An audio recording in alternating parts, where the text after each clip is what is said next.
अटेविज्म तक। अटेविज्म पढ़ लिया था हमने, क्या होता है अटेविज्म? बस लास्ट टॉपिक को रिपीट कर लेते हैं, उसके बाद शुरू करते हैं। अटेविज्म किसे कहते हैं? कैरेक्टर्स जो पहले पूर्वजों में थे परंतु अब निष्क्रिय हैं, इसके बावजूद किसी छोटे शिशु में कभी कभी यह कैरेक्टर अगर उत्पन्न हो जाए तो उसे हम कहेंगे अटेविज्म। अटेविज्म कहेंगे। ठीक है, समझ में आ रही बात सबको? Yes sir. ठीक, कल तो लिखवा भी जा चुका था, आप अगर वीडियो देखेंगे तो उसमें फोटो भी मैंने डाल दी थी, देखा आपने वीडियो? Yes sir. चलिए चलो बच्चों, अब हम लोग आगे आज चर्चा करेंगे प्रौढ़िकी से क्या प्रमाण मिले हैं। प्रौढ़िकी से क्या प्रमाण मिले हैं विकास के। ठीक है, देखो बच्चों, एक शब्द आपको मिलेगा फाइलोजेनी, फाइलोजेनी, और दूसरा शब्द मिलेगा ओंटोजेनी, ओंटोजेनी। दो टर्म आपको मिलेंगे। बोर्ड सबको क्लियर दिख रहा है बेटा? Yes sir. चलिए बेटा, फाइलोजेनी का मतलब होता है पृथ्वी पर किसी जाति के संपूर्ण विकास की अवस्थाओं को फाइलोजेनी कहते हैं। फाइलोजेनी मतलब पृथ्वी पर किसी भी जाति के शुरू से लेकर के आज तक हुए सभी विकास के अध्ययन को हम लोग फाइलोजेनी कहेंगे। लिखते जाते हैं तब समझ में आएगा। ठीक है, पृथ्वी पर किसी जाति के संपूर्ण विकास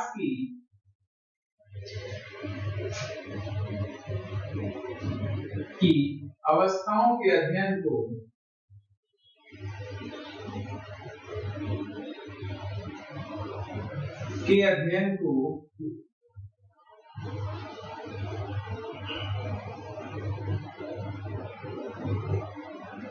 फाइलोजेनी कहा जाता है।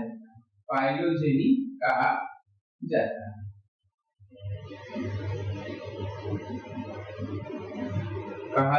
है। अच्छा, फिर ओंटोजेनी किसे कहेंगे? किसी एक जीव के भ्रूण अवस्था से लेकर के विकसित अवस्था यानी कि प्रौढ़ावस्था तक के संपूर्ण अवस्थाओं के अध्ययन को ही हम लोग ओंटोजेनी कहेंगे। किसी एक जीव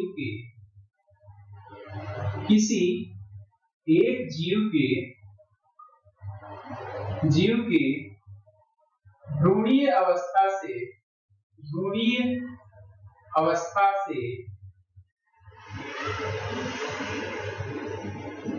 प्रौढ़ावस्था तक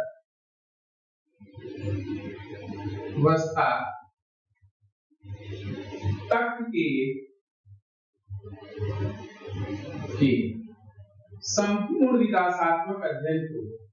संपूर्ण विकासात्मक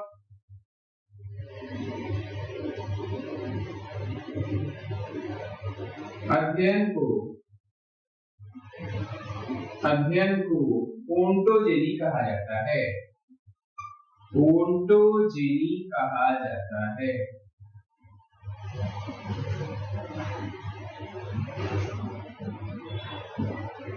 ओंटोजेनी कहा जाता है। देखिए,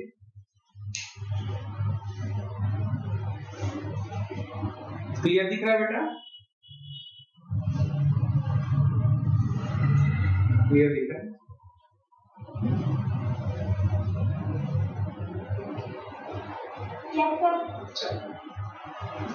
अब सुनो, क्यों ये कहानी बताई, कैसे होता है, मैं फिर से एक बार समराइज कर देता हूँ बेटा।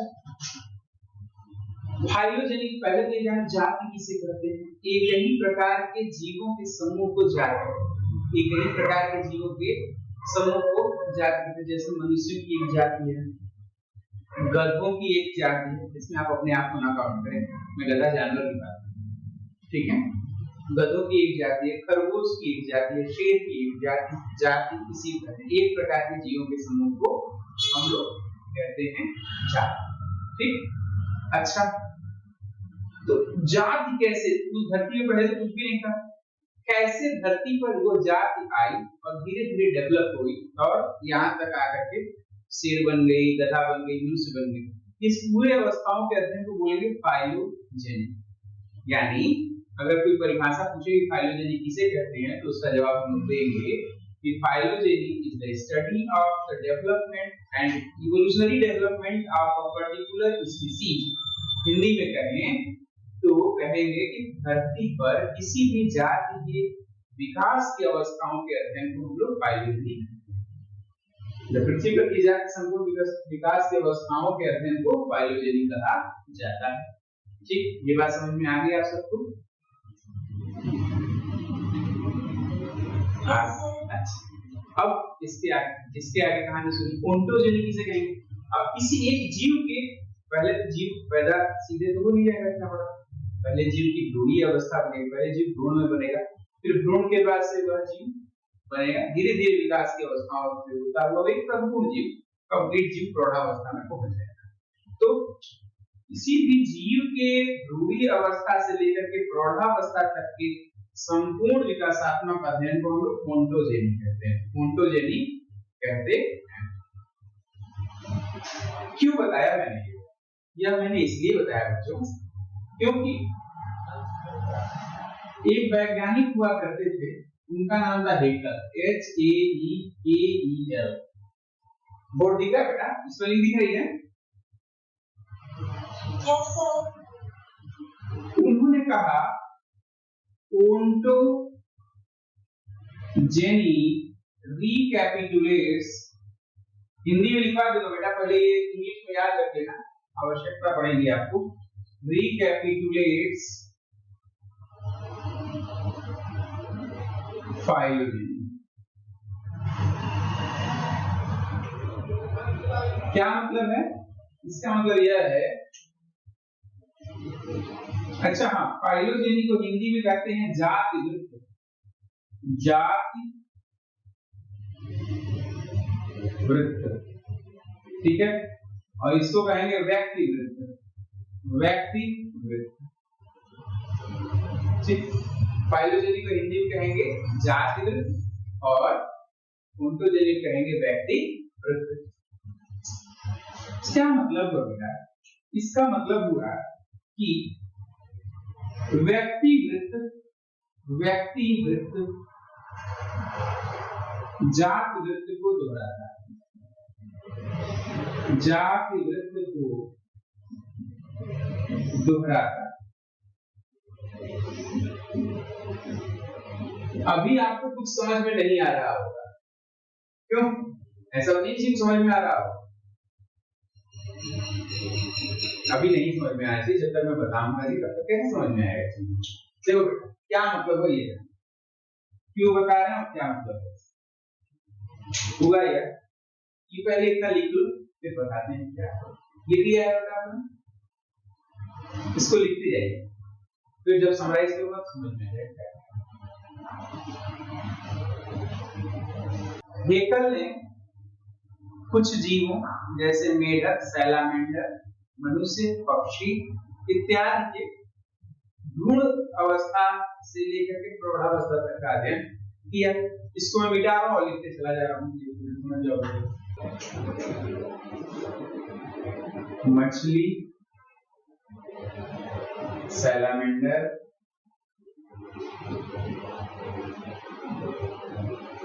पक्षी, मनुष्य, मछली, सैलामेंडर, पक्षी, मनुष्य, खरगोश,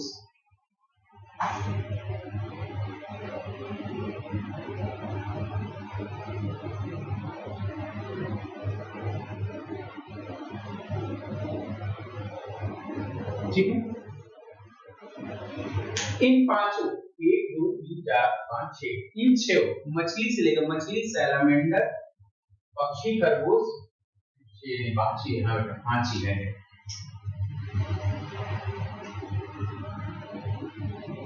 मछली, सैलामेंडर, पक्षी, खरगोश और मनुष्य, इन पांचों के गुण का अध्ययन किया गया और देखा गया और देखा गया कि इन सभी के भ्रूण जो है लगभग एक समान दिखाई दे रहे हैं।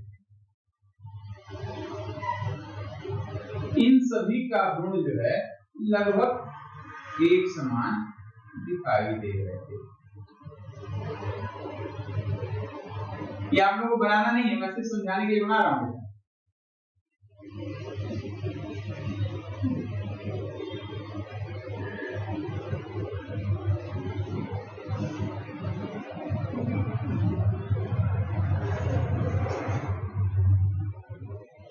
इन सभी के जो भ्रूणीय अवस्थाएं लगभग एक समान दिखाई दे रही है। यहाँ दिखाई दे रही है बोर्ड पे आप सबको एक समान, लगभग एक समान दिखाई दे रही है। ठीक है, अब खास बात यह है इन सभी की भ्रूणीय अवस्था में पूंछ और गिर पाए जाते हैं। इन सभी की भ्रूणीय अवस्थाओं में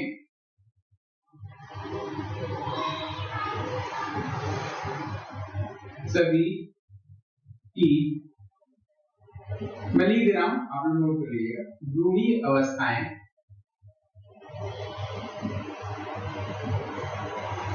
लगभग समान होती है।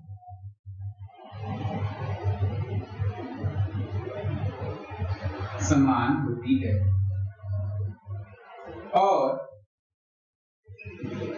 और इनमें गिर तथा पूंछ पाए जाते हैं। गिर तथा पूंछ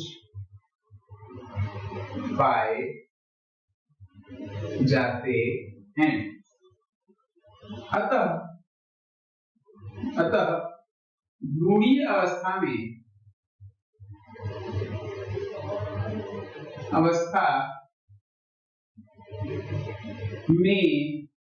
ये लगभग एक समान दिखाई देते हैं। लगभग एक समान दिखाई देते हैं।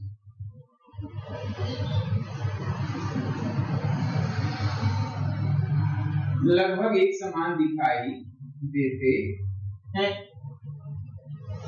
लगभग एक समान दिखाई देते हैं।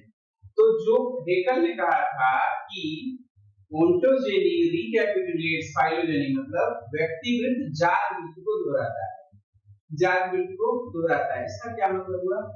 मतलब अगर मछली का डेवलपमेंट हो रहा है भ्रूण से लेकर यहाँ तक, सैलमेंडर का डेवलपमेंट हो रहा है भ्रूणीय अवस्था से लेकर प्रौढ़ावस्था तक, पक्षी का डेवलपमेंट हो रहा है भ्रूणीय अवस्था से लेकर प्रौढ़ावस्था तक, खरगोश भ्रूणीय अवस्था से प्रौढ़ावस्था तक विकसित हो रहा है, मनुष्य भ्रूणीय अवस्था से प्रौढ़ावस्था तक विकसित हो रहा है। तो शुरुआत के अवस्थाओं में एक जैसी समानता दिखाई दे रही है। यही कहा जा रहा है कि ओंटोजेनी रिकैपिटुलेट्स फाइलोजेनी, मतलब उनकी भ्रूणीय अवस्थाओं में शुरुआत में समानता पाई जा रही है। दिखाई दे रहा है सबको? यहाँ तक बात समझ में आ रही है? इससे पता क्या चला बेटा? इससे यह पता चला कि कहीं न कहीं इन सभी जीवों के पूर्वज एक रहे होंगे।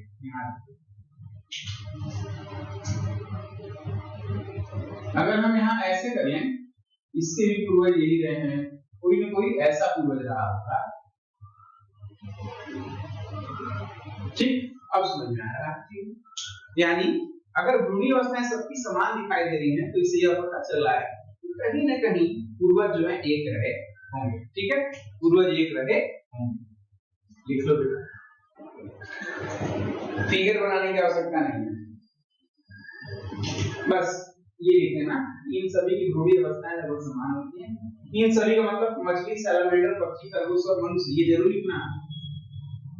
और चाहो तो इस तरह का थोड़ा फिगर बना भी लो।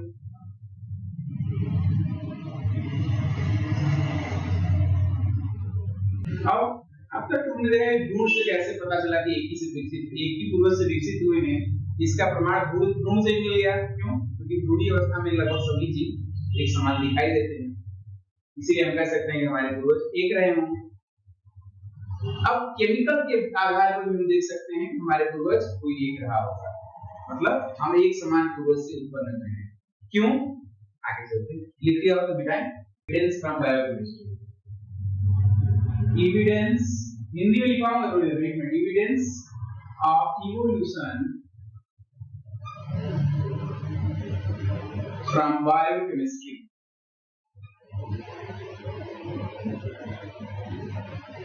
देखो, जैव विकास के प्रमाण, जैव विकास के प्रमाण जैव रसायन के द्वारा,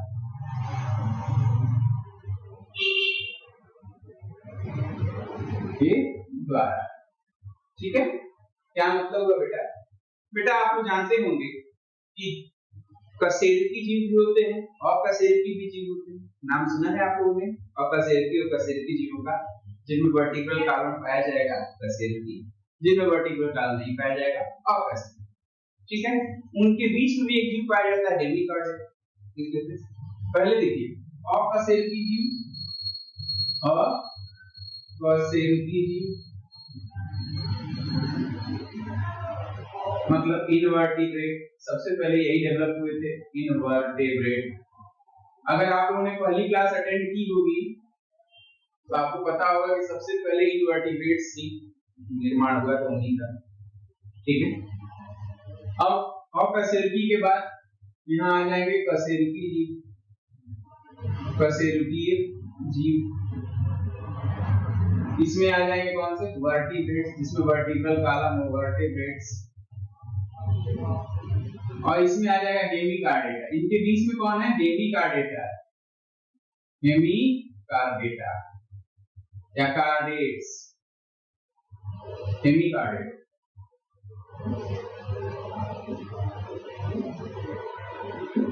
बच्चों अकशेरुकी जीवों में एक प्रकार का एक केमिकल पाया जाता है जिसे बोलते हैं फास्फो, जिसको बोलते हैं फास्फो आरबीजीन, जिसको बोलते हैं फास्फो आरबीजीन। अकशेरुकी जीवों में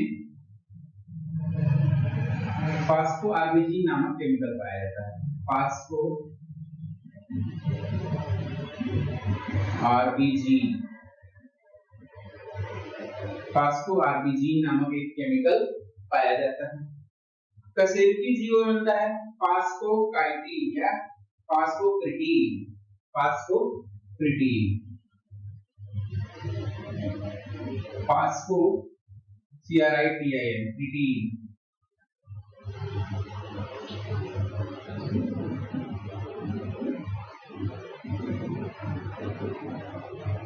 दिख रहा है सबको? ठीक है, फास्फोक्रिटीन।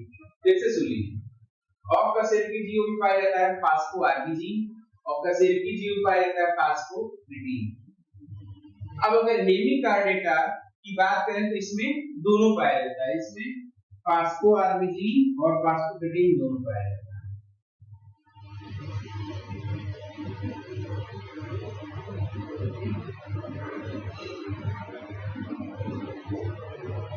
जी तथा फास्फोक्रिटीन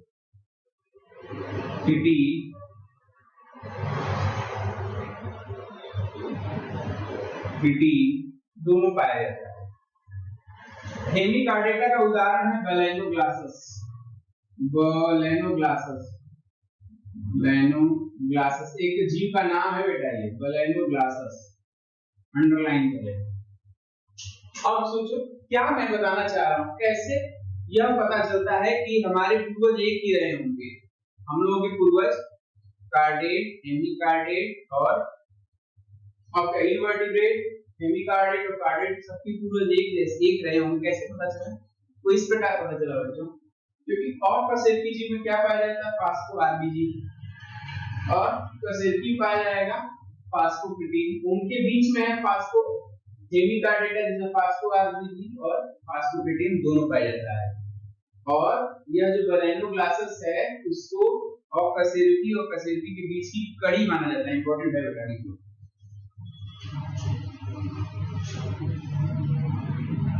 बैलेनोग्लासस ग्लासस को कशेरुकी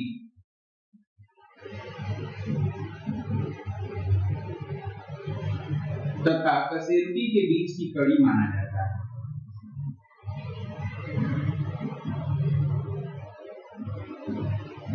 के बीच की कड़ी माना जाता है। Connective link between chordates and non chordates या इनवर्टिब्रेट्स।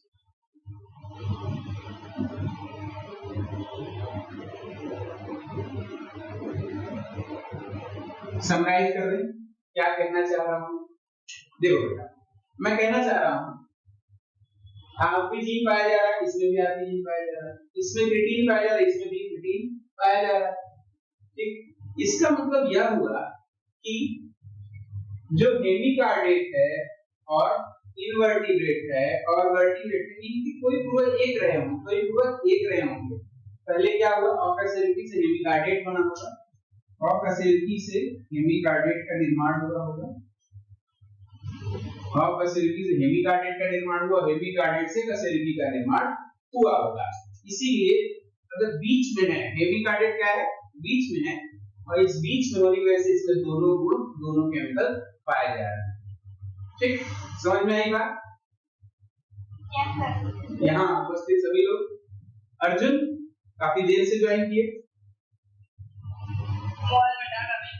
अच्छा आ गया, चलो नोट कर लो।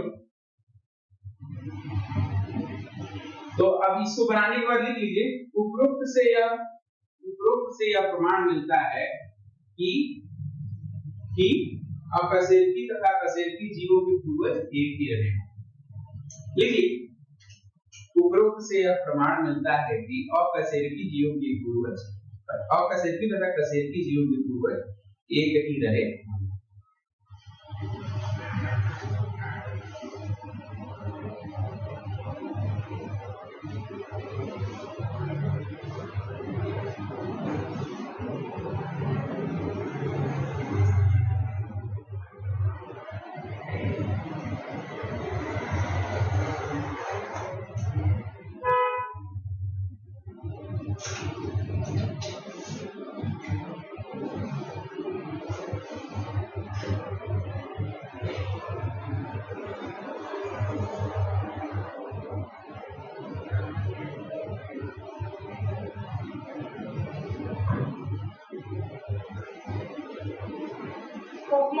चलिए अब हम लोग आज पढ़ेंगे लैमार्क वाला।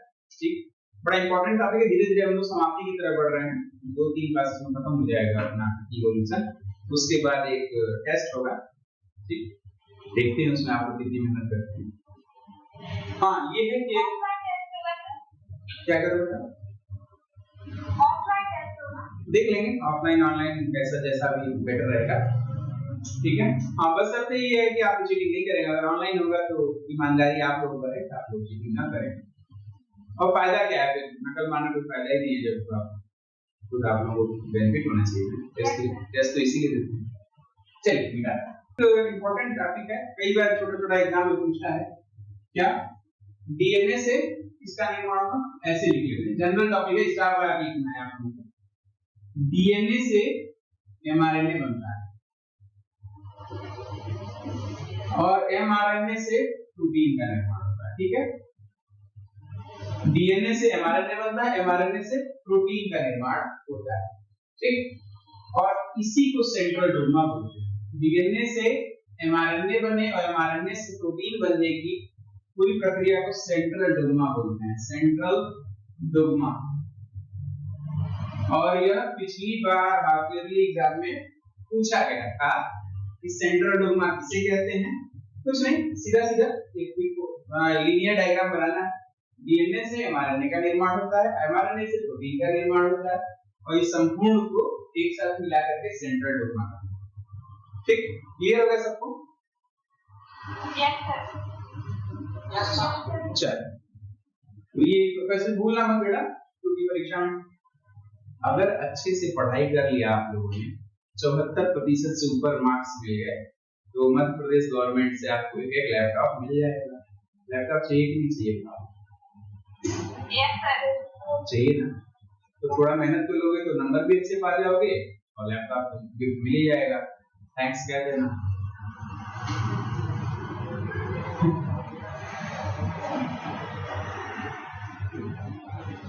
मुझे नहीं जी थैंक्स कहना, गवर्नमेंट को कहना। देखिए गवर्नमेंट, हाँ क्या करेगा, तो दे रही है, आप सबको उसका बेनिफिट उठाना चाहिए।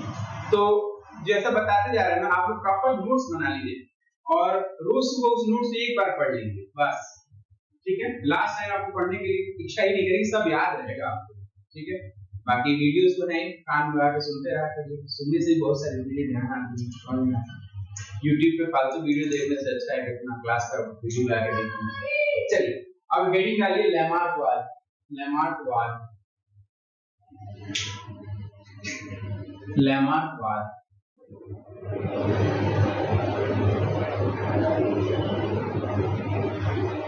अंग्रेजी में बोलते हैं लैमार्किज्म,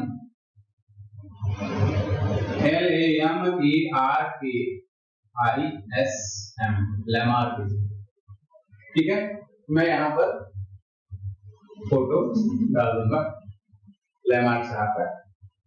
अच्छा, लैमार्कवाद जैसा कि नाम सजेस्ट कर रहा है, किसने किया था लैमार्कवाद? जीन बैप्टिस्ट डी लैमार्क ने। देखना आपका नाम पूछता है बेटा, gene Baptiste de Lamarck, Jean Baptiste de Lamarck, Jean Baptiste de Lamarck.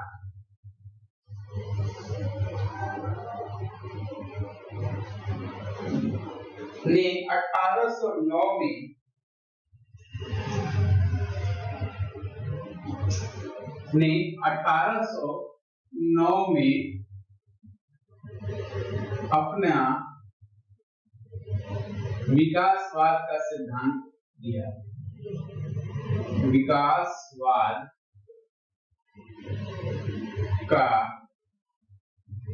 सिद्धांत दिया, ठीक है, 1809 में, जिसे लैमार्किज्म या लैमार्कवाद के नाम से भी जाना जाता है। तो मैं यहां लिखूंगा सीधे, जिसे लैमार्कवाद भी कहते हैं, लैमार्किज्म।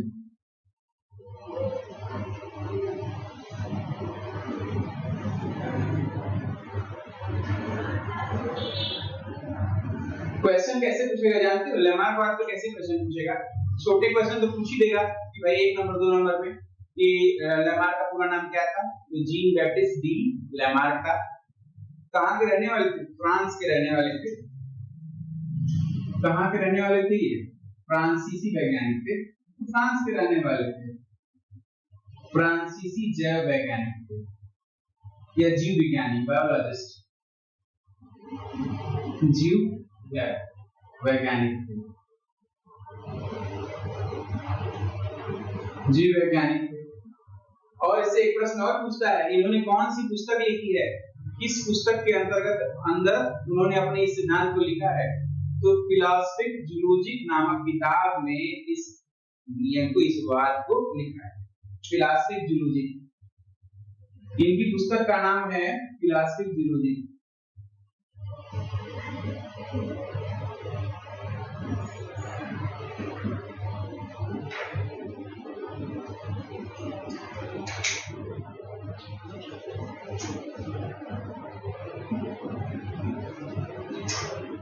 फिलोसॉफिक जूलॉजी,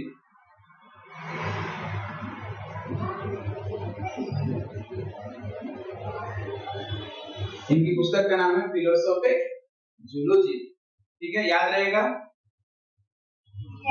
अब बड़ा प्रश्न कैसे पूछेगा बेटा? बड़ा प्रश्न 4 नंबर वाला है, 5 नंबर वाला कैसे पूछेगा? लैमार्कवाद पर संक्षिप्त टिप्पणी लिखिए, ठीक है, लैमार्कवाद पर संक्षिप्त टिप्पणी लिखिए। बहुत आसान है, टिप्पणी लिख देंगे। आप लोग क्या क्या लिखेंगे? सबसे पहले लैमार्कवाद हेडिंग डालेंगे, अंग्रेजी में लिखेंगे लैमार्किज्म, हिंदी में लिखेंगे लैमार्कवाद। उसके बाद छोटे छोटे टॉपिक लिखेंगे लैमार्कवाद, Lamarck Jean Baptiste de Lamarck के द्वारा दिया गया था। कैसे? जैसे पॉइंट वाइज लिखते जाना बेटा। अगर पॉइंट वाइज लिख दिया ना बेटा, तो एग्जामिनर को जांचने में आसानी होगी। जांचने में आसानी होगी तो आपकी कॉपी में कम समय लगाएंगे जांचने में, और वो ज्यादा कॉपी जांच पाएंगे। ज्यादा कॉपी जांच पाएंगे तो उनको ज्यादा खुशी होगी, ठीक है, और आपको ज्यादा मार्क्स मिल पाएंगे। समझ रहे हैं मेरी बात को? ठीक है। तो और साथ साथ ब्लैक कलर से हेडिंग डालना है, ब्लू कलर से लिखना है, कोई फिगर रहा तो उसे कैसे बनाना है, किस कलर से, कलर्ड पेंसिल से, कलर्ड पेंसिल से बनाना है, ठीक है। फिलॉसफी की पुस्तक का नाम, इनकी पुस्तक का नाम फिलॉसफी जियोलॉजी था। इसी के अंतर्गत ना उन्होंने ये अपना वाद लिखा था। अब इन्होंने वास्तव में क्या कहा इस पे चर्चा करते हैं। इनके वाद में क्या कहा, कुछ नहीं, बहुत छोटी छोटी बातें कही। जैसे इन्होंने कुछ भी नहीं कहा, उन्होंने कहा कि जीवों में विकास क्यों होता है। उन्होंने कहा कि जीवों में विकास उनके अंतर्निहित शक्ति के द्वारा के कारण होता है। जीवों में विकास उनके अंदर निहित शक्ति के कारण होता है। मतलब यह है कि मेरे अंदर शक्ति है, मेरे अंदर इतनी शक्ति है, मैं चाहता हूँ, अंतर इच्छा है मेरी कि मेरे पंख उग जाएं और मैं फड़फड़ा करके यहाँ से अपने घर चला जाऊँ, ठीक है। ऐसी क्षमता कितना भी हो जाए, ऐसा हो सकता है, ऐसा संभव है नहीं है। लेकिन उस दौरान उन्होंने यही कॉन्सेप्ट लिखा था। तो आप यहाँ लिखिए लैमार्कवाद के प्रमुख बिंदु, रीडिंग डालिए लैमार्कवाद के प्रमुख बिंदु।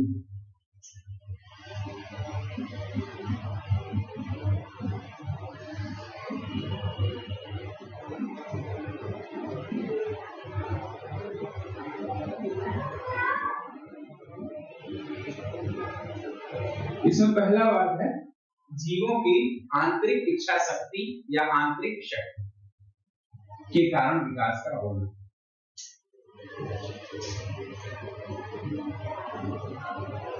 जीवों के विकास का कारण, जीवों के विकास का कारण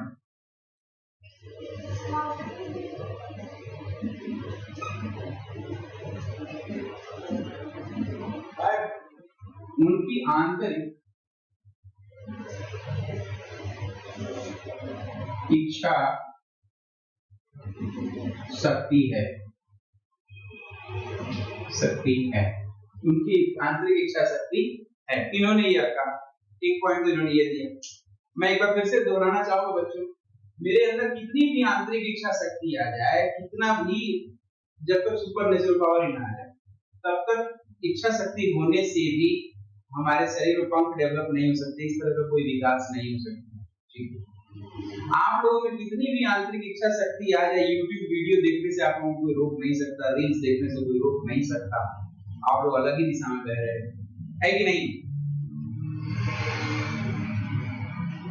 तो यहाँ पे तो सन्नाटा छा गया,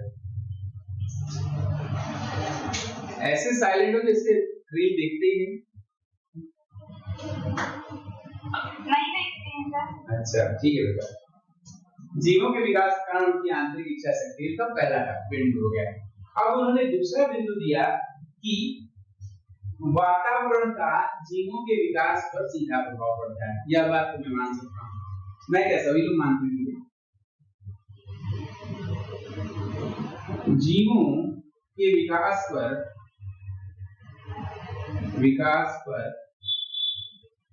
वातावरण का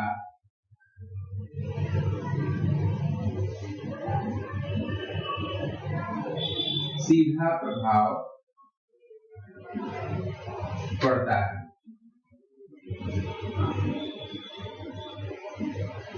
ठीक है, बिल्कुल पड़ता है। जीवों के विकास पर वातावरण का सीधा प्रभाव पड़ता है, बिल्कुल पड़ता है। क्यों? अगर हमारे आसपास का वातावरण आज बहुत गर्मी है तो क्या हम स्वेटर पहन रहे हैं? नहीं। क्यों?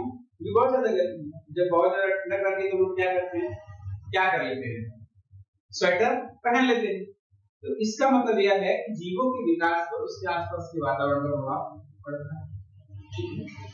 आसपास के वातावरण का प्रभाव पड़ता है। लेकिन दूसरा और बच्चों, जब वातावरण का प्रभाव पड़ेगा तो इसमें खास बात होगी, हम वातावरण से अनुकूलन बनाने की कोशिश करेंगे। अनुकूलन का मतलब अगर गर्मी ज्यादा पड़ रही है तो हम कूलर चलाने की कोशिश करेंगे, अनुकूल होने की, गर्मी कम करने की। ठीक है। ज्यादा ठंड पड़ती है तो हम स्वेटर पहन के वातावरण के अनुकूल होने की कोशिश करते हैं। यानी जब भी वातावरण का प्रभाव पड़ेगा एक शब्द जरूर आएगा, वह है अनुकूलन, वह है अनुकूलन। तो इसी में और लिख लेते हैं थोड़ा कि तथा वातावरण से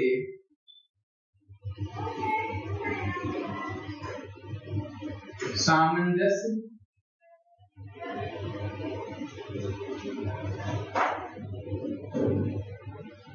बनाने की प्रक्रिया को ही अनुकूलन करते हैं, को ही अनुकूलन करते हैं, अनुकूलन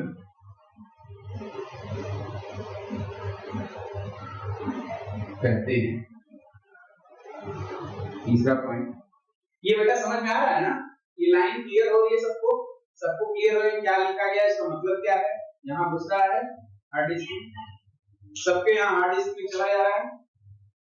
चलो हाँ, क्योंकि आप लोग कंप्यूटर हैं। आओ बच्चों, दूसरा तीसरा पॉइंट देखते हैं। अब जब अनुकूलन हो रहा है, जब वातावरण का प्रभाव पड़ रहा है, पहला पॉइंट जीवों के विकास में आंतरिक इच्छा शक्ति की अनुकूलन है। तो अब जैसे जैसे वातावरण बदलेगा वैसे वैसे हमारे अंदर नई नई आवश्यकताएं भी होंगी। गर्मियां आएंगी तो या ठंडक धीरे धीरे आने आएगी, बरसात होगी तो ठंडक, बरसात आएगी तो हमारी आवश्यकताएं बदल जाएंगी, रेनकोट खरीदेंगे हम। फिर बरसात से जब जाड़ा आएगा यानी ठंड का मौसम आएगा तो स्वेटर खरीदेंगे, आवश्यकताएं बदल रही हैं। जैसे जैसे वातावरण बदलता है वैसे वैसे जीवों की आवश्यकताएं भी बदलती जाती हैं। तीसरा, वातावरण में होने वाले बदलाव से, वातावरण में होने वाले बदलाव से वाले बदलाव के कारण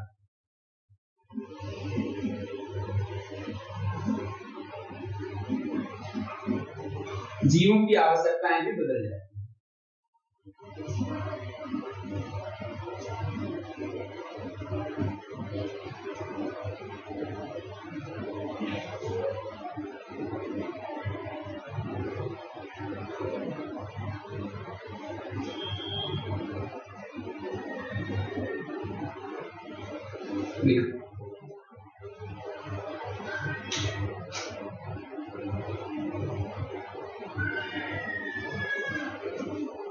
बच्चों, इसका एक बड़ा फेमस उदाहरण मिलता है।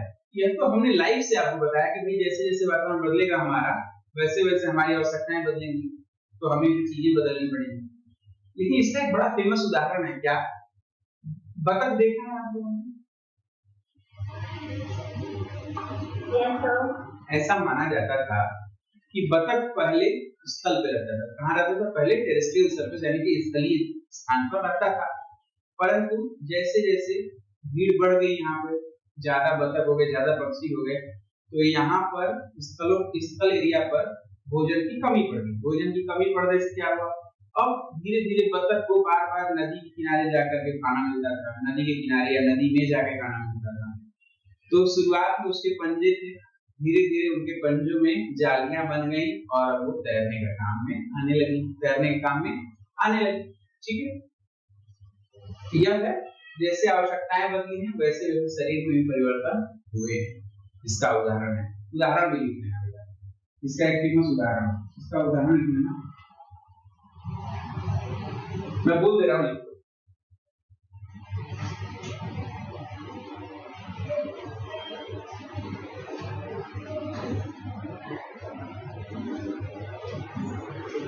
बतख पक्षी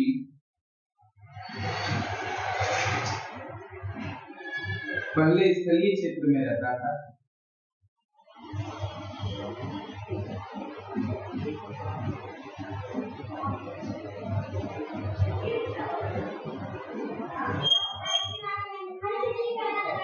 परंतु जैसे जैसे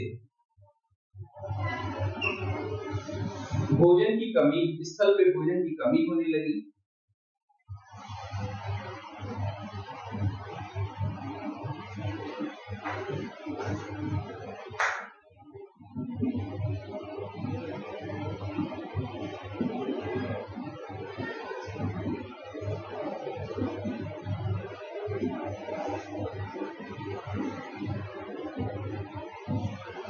उसे भोजन की तलाश में जल में जाना पड़ता था, बार बार जल में जाना पड़ता था।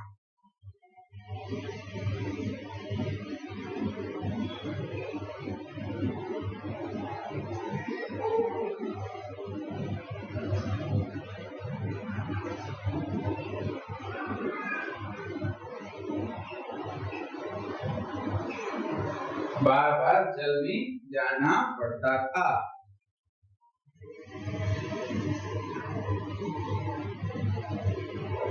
ठीक है, अतः धीरे धीरे उसके पादों में जालियां विकसित हो गई जो उसे तैरने में सहायता कर रही है।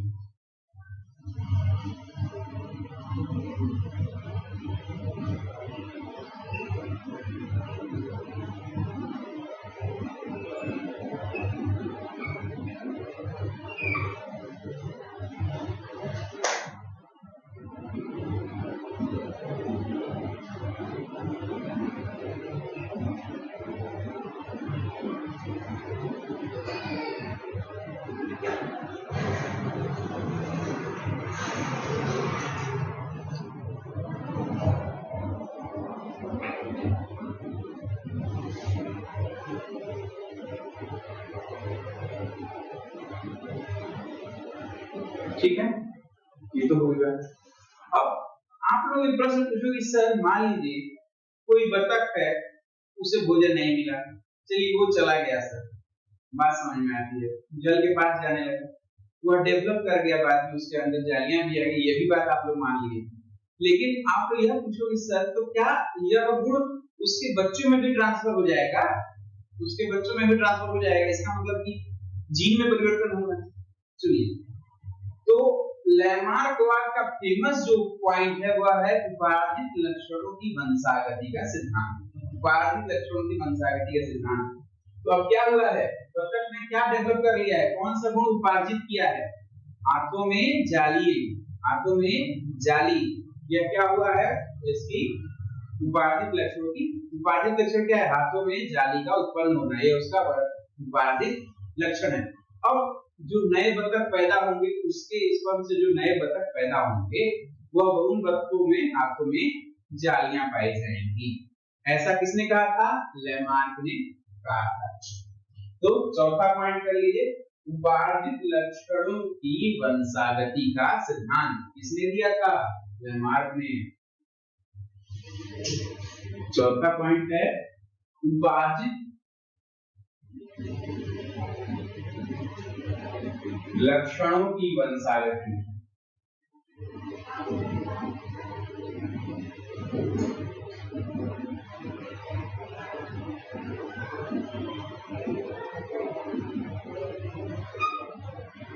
उपार्जित लक्षणों की वंशागति का सिद्धांत।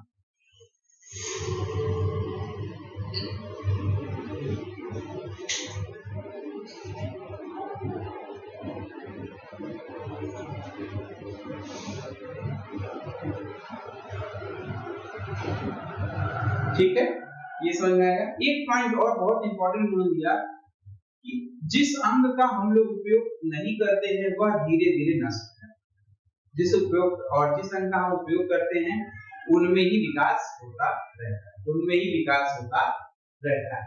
ठीक है, समझ में आएगा। तो अगला लिख लीजिए, use and disuse of the organ, अंगों का उपयोग एवं अनुपयोग का सिद्धांत।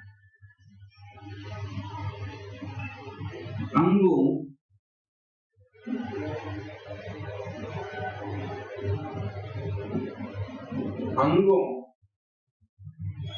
के उपयोग एवं अनुपयोग का सिद्धांत।